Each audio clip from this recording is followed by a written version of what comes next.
নমস্কাৰ। ৪৫০০ যি LPUP শিক্ষক পদৰ মেৰিট লিষ্ট পাব্লিছ আপোনালোকৰ প্ৰথম পৰ্যায়ৰ হ'ল আৰু দ্বিতীয় পৰ্যায়ৰ মেৰিট লিষ্ট কেতিয়া পাব্লিছ হ'ব, এইখিনিৰ নিযুক্তি 10 তাৰিখৰ আগত সম্পন্ন হ'বনে নহয়, সকলোখিনি তথ্য ভিডিঅ'টো লৈ আহিছোঁ। আপোনালোকে ভিডিঅ'টো শেষলৈকে চাই থাকিব। ইতিমধ্যে ৪৫০০ পষ্টৰ এগেইনষ্টত ৪৬০০ কেণ্ডিডেটৰ ডকুমেণ্ট ভেৰিফিকেশ্যনত মতা হ'ল। এইসকল কেণ্ডিডেটৰ ডকুমেণ্ট ভেৰিফিকেশ্যনো কৰা হ'ল আৰু ইয়াত আপোনালোকৰ বহুখিনি কেণ্ডিডেট এবচেণ্ট আছে। ৪৬০০ কেণ্ডিডেটৰ ভিতৰত আপোনালোকৰ 600মান কেণ্ডিডেট এবচেণ্টেই আছে। এবচেণ্টৰ কাৰণ আমি বহুবাৰ আলোচনা কৰিছোঁ আৰু আজি আলোচনা কৰি নাথাকোঁ। এবচেণ্টৰ কাৰণ আপোনালোকে গমেই পায়, তেওঁলোকে নিযুক্তি পাইছে, কিছুমানে বেলেগ বেলেগ পষ্টত নিযুক্তি পোৱাৰ কাৰণে তেওঁলোক ভেৰিফিকেশ্যনত অহা নাই। আৰু আমাৰ কিছু কেণ্ডিডেটৰ কি হৈছে, বেছি নাই তেনেকুৱা কেণ্ডিডেট যি আমাৰ তেওঁলোকে CTETৰ মাৰ্কশ্বিট চাৰ্টিফিকেট 2-3বাৰকৈ তেওঁলোকে পষ্টত এপ্লাই কৰিছে আৰু তেওঁলোকৰ নাম আহিছে। তেওঁলোকে টেট ৰোল নাম্বাৰ কেইবাটাও দি বা চাৰ্টিফিকেট কেইবাখনো দি তেনেকৈ তেওঁলোকে 2-3বাৰকৈ এপ্লাই কৰিছে, তেওঁলোকৰ নাম 2-3বাৰকৈ আহিছে। আৰু সেইখিনিক যিহেতু আমাৰ ডাইৰেক্টৰ অফ এলিমেণ্টাৰী এডুকেশ্যনৰ ফালৰ পৰা এটাই ID বনাবলৈ যিহেতু দিয়া হ'ল, তেওঁলোকে যদি বনাইছে তেওঁলোকৰ এটাই ID হ'ব, তেওঁলোকে এটা পষ্টতে চিলেকশ্যন হ'ব। আৰু যদিহে বনোৱা নাই তেওঁলোকৰ যিহেতু কেঞ্চেল হ'ব বুলি নটিফিকেশ্যনত উল্লেখ আছিলে, আৰু সেইফালৰ পৰা আমাৰ যি ৪৫০০ পষ্টৰ অভাৰলিপিঙৰ কাৰণ এটা হৈ পৰিছে। এবচেণ্ট কেণ্ডিডেটখিনি আছেই, বাকী আমাৰ অভাৰলিপিং আপোনালোকৰ যি এজন প্ৰাৰ্থীয়ে 2-3টা পষ্ট ব্লক কৰিলে আৰু সেইফালৰ পৰাও তেওঁলোকৰ অভাৰলিপিং হ'ব। আৰু আমাৰ যি ৪৫০০ শিক্ষক পদৰ নিযুক্তি আপোনালোকৰ হ'ব, সেইখিনি আমাৰ 10 তাৰিখৰ আগতেই হ'ব লাগিব। কাৰণ আপোনালোকৰ অফিচিয়েলি নহ'লেও আনঅফিচিয়েলি এটা খবৰ আহি পৰিছে যে 10 তাৰিখে আমাৰ নিৰ্বাচনী অধিসূচনা জাৰি হ'ব। মাৰ্চ মাহৰ 10 তাৰিখে নিৰ্বাচনী অধিসূচনা জাৰি হ'ব বুলি এটা খবৰ যিহেতু ওলাইছে। গতিকে যদি 10 তাৰিখে নিৰ্বাচনী অধিসূচনা আপোনালোকৰ নিৰ্বাচনী আয়োগ যদি গঠন হয়, তেনেহ'লে আমাৰ 10 তাৰিখৰ আগতে হয়তো 5 তাৰিখ 4-5 তাৰিখৰ ভিতৰত এইখিনি পষ্টৰ নিযুক্তি দিব লাগিব। যিহেতু আমাৰ ছেকেণ্ড প্ৰভিজনেল মেৰিট লিষ্ট অহাৰ কথা আছিলে 28 তাৰিখে, 28 তাৰিখে ছেকেণ্ড যি মেৰিট লিষ্ট অহাৰ কথা আছিলে, যদিহে আমাৰ নিযুক্তি দিবলগীয়া হয় আমাৰ 4-5 তাৰিখৰ ভিতৰত যদি নিযুক্তি দিবলগীয়া হয়, তেনেহ'লে আমাৰ আকৌ প্ৰভিজনেল মেৰিট লিষ্ট পাব্লিছ হৈ নাথাকিব, আমাৰ ডাইৰেক্ট ফাইনেল মেৰিট লিষ্টে পাব্লিছ হ'ব। যদিহে নিৰ্বাচনী অধিসূচনা আপোনালোকৰ দেৰি হৈ যায়, আমাৰ 20 তাৰিখৰ ওচৰলৈ যদি গুচি যায়, তেনেহ'লে আমাৰ আকৌ আপোনালোকৰ 28 তাৰিখে প্ৰভিজনেল মেৰিট লিষ্ট ওলাই আমাৰ ফাইনেল মেৰিট লিষ্ট 4-5 তাৰিখৰ ভিতৰত আহি যাব। আপোনালোকে নিশ্চিত থাকক, প্ৰভিজনেল মেৰিট লিষ্টে আহক বা ফাইনেল মেৰিট লিষ্টে আহক, আপোনালোকে নিশ্চিত থাকক যে এইখিনি পষ্টৰ নিযুক্তি আপোনালোকৰ নিৰ্বাচনৰ আগতে হ'ব। যিহেতু CMও আমাৰ আজি যি নিউজ আপোনালোকে হয়তো দেখিবলৈ পাইছে, নিউজত যিহেতু কৈছে ৪৫০০ শিক্ষক পদৰ নিযুক্তি ইলেকশ্যনৰ আগতে দিয়া হ'ব বুলি তেখেতে যিহেতু কৈছে, আৰু আমাৰ আগৰ পৰাই তেখেতে কৈ আছে যে ৪৫০০ নিযুক্তি ইলেকশ্যনৰ আগতে দিয়া হ'ব বুলি। আৰু কাট অফ আপোনালোকৰ আমাৰ যি প্ৰথম যি প্ৰভিজনেল কাট অফ লিষ্ট আহিলে, তাতকৈ আপোনাৰ যি ফাইনেলতে হওক, আপোনাৰ ফাইনেল লিষ্টত আপোনালোকৰ কাট অফটো কমি আহিব, 2-3 নম্বৰকৈ কমি আহিব।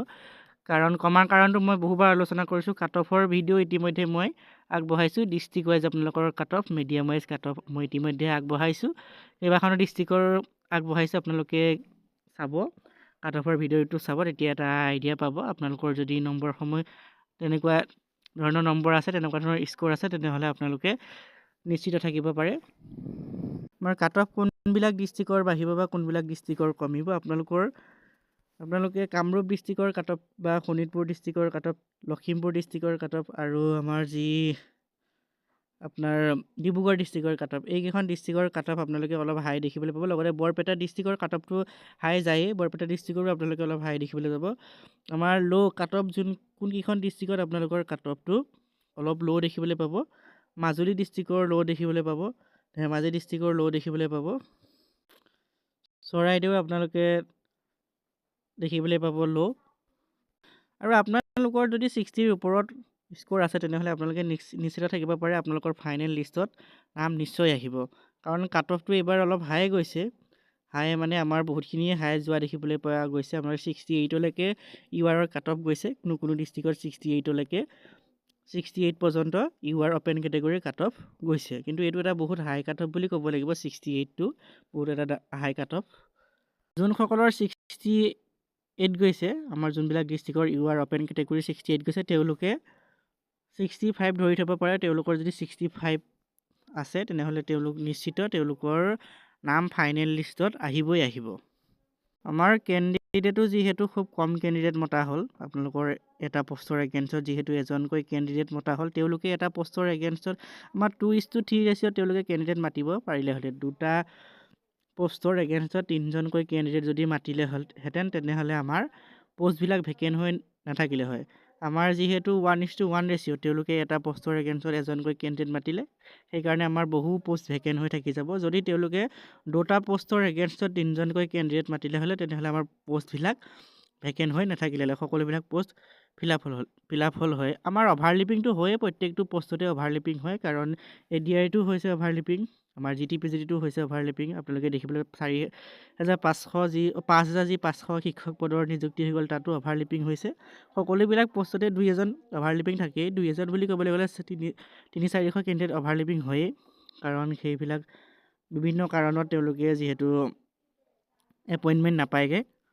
4,500টো অভাৰলিপিং হ'ব। আমাৰ 4,500ত অলপ বেছিয়ে অভাৰলিপিং হোৱা দেখিবলৈ পাব আপোনালোকে।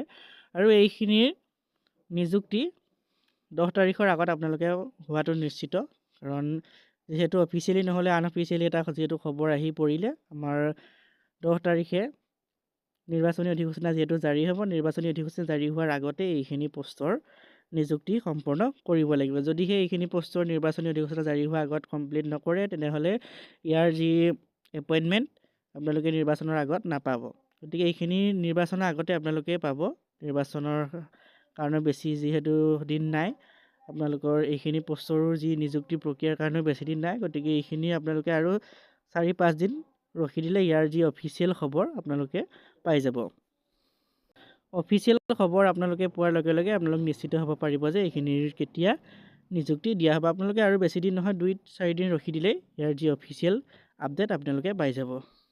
আপোনালোকৰ মেৰিট লিষ্ট হিচাপত যিহেতু ৰিজাল্টবিলাক অহা নাই, আমাৰ 5,500 পষ্টৰ প্ৰথম পৰ্যায়ত মেৰিট লিষ্ট হিচাপতে ৰিজাল্ট আহিছিলে, কিন্তু আমাৰ শেষৰ পৰ্যায়ত যিহেতু তেওঁলোকে ৰিজাল্টটো ডাইৰেক্ট চাব পৰা অপশ্যন দিলে, মেৰিট লিষ্ট পাব্লিছ নকৰিলে। আমাৰ যিহেতু 4,500 পষ্টটো ডাইৰেক্ট আপোনালোকৰ মেৰিট লিষ্ট পাব্লিছ হোৱা নাই, ৰিজাল্ট চাব পৰা লিংক যিহেতু তেওঁলোকে অপেন কৰিছে।